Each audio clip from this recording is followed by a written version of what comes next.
Hello, you're listening to Abstract AF. I'm Sneha Jaiswal, and I'm going to be reviewing 10 books under 10 minutes. So let's get to number one, and it's To the Lighthouse by Virginia Woolf. I've done a longer review of the book on the podcast, so I'll keep it short. It's basically about this 50-year-old lady called Mrs. Ramsay, who's supposedly extremely beautiful and spends her summers in their beach house with her husband, children, and they host a bunch of people. And basically, she's a matchmaking auntie who likes to set her guests up with each other, and suddenly she dies, and then the guests reminisce about her. I thought it was a pointless, frustratingly tedious book, and I didn't enjoy it at all and wouldn't recommend it. Book number two is called The Discomfort of Evening by Marie K. Lucas Reneweld. This is a 2020 International Booker Prize winner, and again, it was not something that I enjoyed reading, although the writing in this novel is strikingly beautiful. It flows like poetry, and you will be turning page after page because of the smooth narration. But the story is tedious, repetitive, and involves unnecessarily graphic imagery and scenes involving children and animals. So it can be really disturbing, and I don't know, I wouldn't recommend this book. So let's move on to a book that I will wholeheartedly ask you to read. It's a graphic novel called Delicate by Brenna Tumler, which serves as a sequel to her beautifully drawn book, Sheets.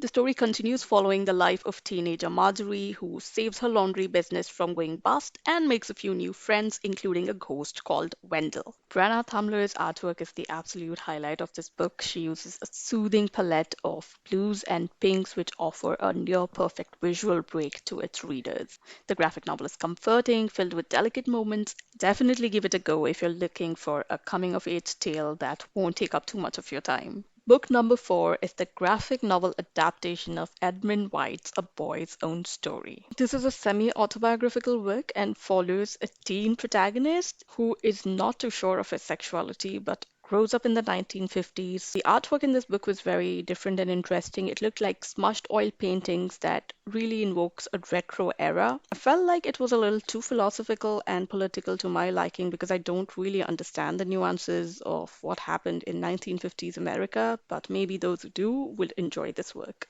Or not if you don't agree with the views in the book.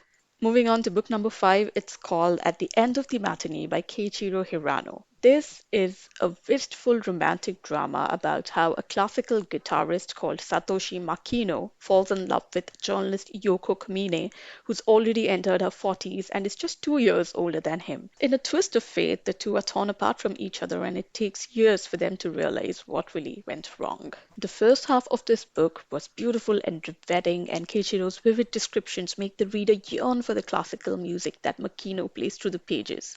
Unfortunately, the second half of the book became like a tedious soap opera that goes on for 100 and 200 episodes, the kind of TV shows that bored people watch at their home. So I was a little disappointed with the conclusion, but it still made for a pretty great read. I would suggest that you read Keiichiro Hirano's A Man First. It's a slow burn investigative fictional novel that I really loved, so it was definitely more interesting than At the End of the Matinee. If you like that, then give this book a go. Book number six is a graphic novel called Roller Girl by Victoria Jamieson, which was a breath of fresh air, which follows a young girl's dream to become a pro at her new hobby, roller derby. Now, I knew nothing about roller derby, so this book also turned out to be a little educational for me. The protagonist is 12-year-old Astrid, who signs up for a summer training program for roller derby, and she hopes to do it with her best friend, but her best friend opts for ballet classes, and now Astrid not only has to learn a difficult new sport over the summer, but she also has to make new friends to survive the difficult training period.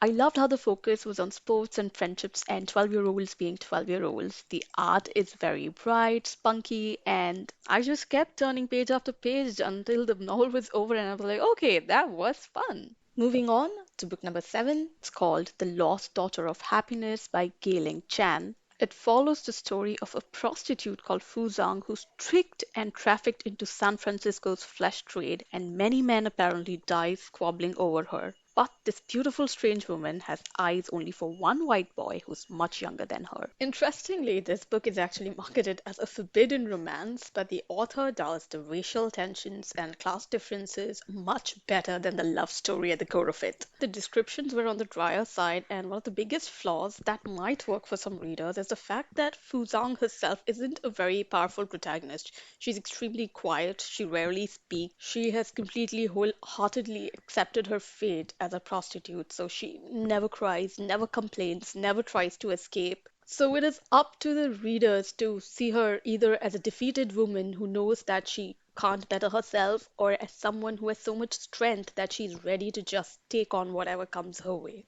I give it a 3 on 5 and would suggest that you read if it sounds interesting to you. Book number 8 is a graphic novel called 12 Reasons Why I Love Her by Jamie S. Rich and Joelle Jones. It follows the story of Gwen and Evan, two people who are dating each other, and the story is told in flashbacks but is not in a coherent order. The artwork in the book is quite nice. It is reminiscent of old newspaper comic strips. So visually, the book definitely works, but the protagonists aren't that great, especially Evan, the male hero, who's a bit of a jerk, so you don't know why the heroine gives him a second chance at romance, and soon things become predictable. It still manages to be an interesting modern romantic tale. I would say that if you have a Kindle Unlimited subscription, you could get it for free on your Kindle. Now to book number 9, it's called Return to the Enchanted Island by Johari Rovaluson. This is a book from Madagascar, and I've been trying to read books from around the world, and apparently it's one of the very few books that have been translated into English from Madagascar. So that fact made it interesting for me, and it is in fact wrapped in historical references, rituals, beliefs, legacies, and legends. And it follows the story of one Ietzi Razak, who's extremely rich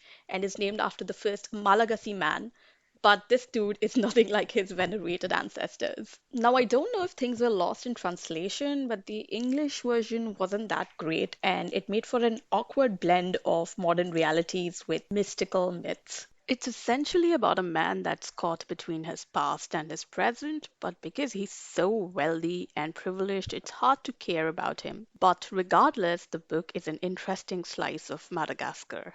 And moving on to the final title of the list, book number 10 called Salmon Oscar by Adamar Vieira.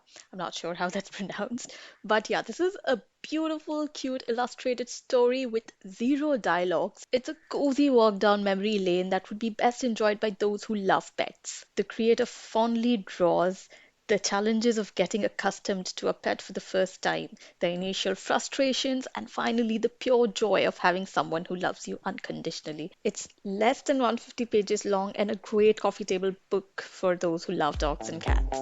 And that's it. Those are the 10 book reviews under 10 minutes. Talk to you the next time.